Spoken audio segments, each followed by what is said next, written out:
வாழ்க வளமுடன். எல்லாருக்கும் வணக்கங்க நண்பர்களே. இந்த பதிவில் நம்ம பார்க்கக்கூடியது அவிட்டம் நட்சத்திரத்தில் பிறந்த நண்பர்களுடைய திருத்தலம் எந்த ஊரில் இருக்குது, அவிட்டம் நட்சத்திரத்தில் பிறந்தால் அவங்களுடைய வாழ்வாதாரம் எப்படி இருக்கும், முழுமையான நட்சத்திர பலன்களும், அவிட்டம் நட்சத்திரத்தில் பிறந்த நண்பர்கள் எந்த ஊரில் இருக்கக்கூடிய திருத்தலத்தை வழிபடணும் அப்படின்றத பற்றியும் முழுமையாக இந்த பதிவில் நம்ம பார்க்க போகிறோம். பொதுவாக அவிட்டம் நட்சத்திரம்ன்றது முழுமையான நட்சத்திரம் கிடையாதுங்க. மகரம் அப்படின்னு சொல்லக்கூடிய ராசியில் அவிட்டம் நட்சத்திரம் முதல் பாதம், ரெண்டாவது பாதம் வரும். கும்பம் அப்படின்னு சொல்லக்கூடிய ராசியில் மூன்றாவது பாதமும் நான்காவது பாதமும் வரும். அவிட்டம் நட்சத்திரம்னா நட்சத்திரத்தின் நாயகன் யாருன்னு பார்த்தீங்கன்னா, அதிபதி யாருன்னு பார்த்தீங்கன்னா செவ்வாய். அப்போ செவ்வாய் காலச்சக்கரத்தின் முதல் பாவகத்துக்கு அதிபதி. அப்போ செவ்வாவுடைய நட்சத்திரமாக கொண்ட அவிட்டம் நட்சத்திரம் மகரத்திலையும் கும்பத்திலையும் வருது. அவிட்டம் நட்சத்திரத்தில் பிறந்த அதிதேவதை யாருன்னு பார்க்கும் பொழுது வசுக்கள் அவதரித்த நட்சத்திரம் தான் இந்த அவிட்டம் நட்சத்திரம். பொதுவாக நாம் ராசிகளுக்கு கொடுக்கக்கூடிய முக்கியத்துவம் அந்த ராசிக்குள்ளார வர அந்த நட்சத்திரங்களுக்கு கொடுக்கறது இல்லைங்க. மகர ராசியில் பிறந்தவங்களுக்கு சிம்ம ராசிக்காரங்க பொருந்த மாட்டாங்க, சத்துருகளாக இருப்பாங்க, அவங்களால சங்கடம் வரும் அப்படின்ற வார்த்தை இருக்க தான் செய்யுது. ஆனால் மகர ராசியில் உத்திராடம் நட்சத்திரம் அப்படின்ட்டு சூரிய பகவானுடைய நட்சத்திரத்தில் பிறந்தவங்களும் இருக்க தான் செய்கிறாங்க. அவங்கள கேட்டால் அவங்க ஒரு வார்த்தை என்ன தெரியுமா சொல்லுவாங்க, சிம்ம ராசிக்காரங்களாக தான் நான் வாழ்ந்தேன், என் வாழ்வாதாரத்துக்கு சிம்ம ராசிக்காரங்க தான் காரணமாக இருந்தாங்க. ராசியை கொண்டு சொல்லக்கூடிய பலன்கள் வேறு, அதுலேயே நட்சத்திரம்னா இன்னும் டீப்பாக சொல்லக்கூடிய ஒரு பலன்கள். ராசின்றது பொதுவாக இப்போ மகர ராசினா மகர ராசியில் 13 கோடி பேர் பிறந்திருப்பாங்கன்னு வச்சுக்கோங்க. அந்த 13 கோடி பேர் பிறந்திருக்கிறாங்கன்னா அதில் அவிட்டம் நட்சத்திரத்தில் எத்தனை பேர் சாமி இருப்பாங்கன்னா ஒரு 2.5 கோடி பேர் இருப்பாங்க. அந்த எண்ணிக்கை குறைஞ்சி போயிடும். ஒரு பிரசவத்தில் ஒரே நேரத்தில் பிறக்கப்படக்கூடிய 2 குழந்தைகள் ஒரே நட்சத்திரம், ஒரே ராசி, ஒரே லக்னம், ஒரே திசா புத்தியில் பிறந்திருந்தாலும், தோற்றமும் ஒரே மாதிரி இருந்தாலும், எண்ணம், சிந்தனை, செயல் இதெல்லாம் வெவ்வேறு மாதிரி இருக்கும். அப்போ ஒரு ராசியில் பிறந்தவங்களுக்கு ஒரே மாதிரியான பலன்கள் எப்படி வந்துடும்? இதெல்லாம் ஒரு புறம் இருக்கட்டும். இதுக்கு மேற்கொண்டாவது தயவு செய்து நீங்கள் பிறந்த நட்சத்திரத்துக்கு முக்கியத்துவம் கொடுங்க. ராசியை கொண்டு ஜாதகம் எழுதலை, நீங்கள் எந்த நட்சத்திரத்தில் பிறந்தீங்க, அந்த நட்சத்திரத்துக்கு என்ன திசை வரும். அவிட்டம் நட்சத்திரம்னா பிறந்தது எந்த திசையில் பிறந்திருப்பாங்கன்னா செவ்வாவுடைய திசையில் பிறந்திருப்பாங்க. அப்போது உங்களுக்கு ஒரு 15 வயசு ஆகுதுன்னு வச்சுக்கோங்க, உங்களுக்கு ராகு திசை. 35 வயசு ஆகுதுன்னா இப்போ உங்களுக்கு குரு திசை நடக்குதுன்னு அர்த்தம்.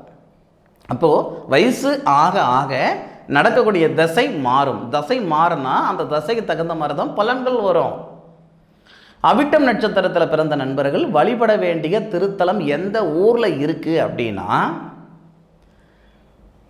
கொருக்கை அப்படின்ற ஒரு இடம் இருக்குது. என்ன சார் புதுசாக இருக்குது, கொருக்கை இப்படின்றது ஒரு ஊர் இருக்குங்களா அப்படின்னா கண்டிப்பாக இருக்குது. கும்பகோணத்தில் இருந்து தாராசுரம் அப்படின்ற ஒரு ஊர் இருக்கும். தாராசுரம், முளையூர், இந்த முளையூர் போகிற பாதைங்க. முளையூர் போகிற பாதையில், அதாவது கும்பகோணத்திலிருந்து முளையூர் போகிற பாதை தாராசுரம் முளையூர். முளையூர்னு மட்டும் சொன்னால் தெரியாதுங்க நிறைய பேருக்கு. அதனால் தாராசுரம் முளையூர்னா தெரியும். அந்த தாராசுரம் முளையூர் அதெல்லாம் ஒரு பாதை தானுங்க. அந்த பாதையில் தான் மருதநல்லூர் அப்படின்ற இடம் இருக்கும். அந்த மருதநல்லூர் பஸ்ஸில் தான் நீங்கள் போகணும். மருதநல்லூர் பஸ்ஸில் போனால் தான் அந்த கொருக்கை அப்படின்ற இடத்துக்கு போக முடியும். கார் வச்சுருக்கிறவங்க, பைக்கை வச்சுருக்கிறவங்க பைக்கு காரில் போகிறாங்க. எல்லாருக்கும் அந்த அமைப்பு இருக்குதுன்னு சொல்லிட முடியாது இல்லையா? அப்படியெல்லாம் இருக்கிறவங்க பெருசாக இந்த கோயிலுக்கு போனால் தான் நான் வளரணும் அப்படின்ற இடத்துல யாரும் கிடையாது. சரியா? சில பேர் வளர்ந்தவங்க இருக்கிறாங்க, சில பேர் வளரக்கூடிய இடத்துல இருப்பாங்க, சில பேர் வளராமல் இருப்பாங்க. அப்போது நமக்கான பிராப்தம் இன்னும் வரலன்னு அர்த்தம் வளராமல் இருக்கிறவங்களுக்கு. அப்போது இந்த திருத்தலத்துக்கு போயிட்டு வர்றதன் மூலமாக உங்கள் வாழ்க்கை நல்லா இருக்கும் அப்படின்ற ஒரு விதி இருந்தால் அது மாறவா போகுது? ஒரு முறை உங்கள் வாழ்நாளில் ஒரே ஒரு முறை கொருக்கை அப்படின்ற இடத்துக்கு போய் உங்களுடைய திருத்தலம், உங்களுடைய நட்சத்திரத்துக்குரிய திருத்தலம் இருக்குது. பிரம்ம ஞான புரீஸ்வரர். பிரம்ம ஞானபுரீஸ்வரர் அப்படின்ற திருத்தலத்துக்கு ஒரு முறை போயிட்டு வாங்க. உங்களுடைய வாழ்க்கை எப்படி இருக்குது, வாழ்க்கையில் மாறுதல் என்ன வருது, வாழ்வாதாரம் எப்படி இருக்குது, வாழ்வாதாரத்தில் என்ன மாற்றம் இருக்குது, நாம் யாருன்றது தெரிஞ்சுக்குவோம், யார் எங்கே வைக்கணுன்றதுன்னு தெரிஞ்சுக்குவோம். தயவு செய்து இந்த காணொளி நிச்சயமாக அவிட்டம் நட்சத்திரத்தில் பிறந்த நண்பர்களுக்கு பயனுள்ளதாக இருக்கும். நீங்கள் மகர ராசியில் பிறந்திருந்தாலும் சரி அல்லது கும்பராசியில் பிறந்திருந்தாலும் சரி, ஒரு முறையாவது இந்த திருத்தலத்துக்கு போயிட்டு வாங்க. 100% நல்லதே நடக்கும். அதுபோக அவிட்டம் நட்சத்திரத்தில் பிறந்த நண்பர்களுக்கு கூட பிறந்த பிறப்புகள் மேலே அளவு கடந்த ஒரு பாசம் பற்றுதல் இருக்கும். தம்பியாக பிறந்திருந்தீங்கன்னா அண்ணனுக்கு இவர் கல்யாணம் பண்ணி வைப்பார், அண்ணன் வாங்கின கடனை இவர் கட்டுவார், அண்ணன் பிள்ளைகளை இவர் படிக்க வைப்பார். தங்கையாக பிறந்திருக்கிறாங்க, அவிட்டம் நட்சத்திரத்துக்கு தங்கையாக பிறந்திருக்கிறாங்கன்னா அந்த தங்கைக்கு இவர் கல்யாணம் பண்ணி வைப்பார். அந்த கூட பிறந்த பிறப்புகள் மேலே ஒரு பற்றுதல் இருக்குது பாருங்கள். சத்தியமாக எந்த நட்சத்திரத்துக்கு இந்த மாதிரி ஒரு பற்றுதல் இருக்காது. அந்த அவிட்டம் நட்சத்திரக்காரங்களுக்கு கூட பிறந்த பிறப்புகளுக்கு தன்னுடைய சொத்து பத்து கூட தாரவாத்து கொடுப்பாங்க. அந்த மாதிரி ஒரு அருமையான ஒரு நட்சத்திரம் இந்த அவிட்டம் நட்சத்திரம். சுயநலம் அப்படின்றது 0.5 அளவு கூட இருக்காதுங்க. யாராவது ஒருத்தர் நல்லா இருக்கணும், நான் நல்லா இருக்கேன் நல்லா இல்லை அது அப்பாற்பட்ட விஷயம், என்னை சார்ந்தவங்க நல்லா இருக்கணும், என் கூட பிறந்தவங்க நல்லா இருக்கணும். அவிட்டம் நட்சத்திரத்தில் வாய்க்கக்கூடியவங்களும் அப்படி தான் வருவாங்க. அவிட்டம் நட்சத்திரத்தில் ஒருத்தர் பிறந்திருக்கிறாருன்னா அவங்களுடைய குணங்களுக்கு தகுந்த மாதிரி தான் அவங்களுடைய மனைவியும் அதே மாதிரி தான் வருவாங்க. அதே மாதிரி அவிட்டம் நட்சத்திரம்னு சொல்ல வரலைங்க, அவங்களுடைய குணத்தை மதிக்கக்கூடிய அளவுக்கு, தன்னுடைய சந்தர்ப்பத்தையும் சூழ்நிலையும் புரிஞ்சிக்கக்கூடிய அளவுக்கு தான் அவங்களுடைய மனைவியோ அவருடைய கணவரோ இப்படி வாய்ப்பாங்க. நிச்சயமாக வசுக்கள் பிறந்த நட்சத்திரமான அவிட்ட நட்சத்திரத்தில் பிறக்கணும்னா ஒரு குடுப்பனை இருக்கணும்.